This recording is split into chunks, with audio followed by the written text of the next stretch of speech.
Klausėme jūsų, ar prezidento rinkimuose balsuosite už Dalią Grybauskaitę?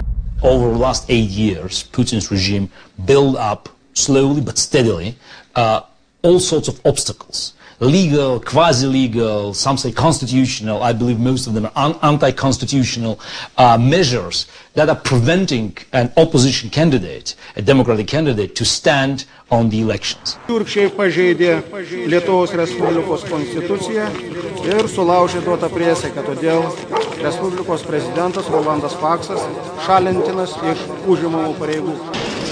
And so there'll be an election of sorts in March, an appearance of competition, a semblance of democracy, and a certain winner.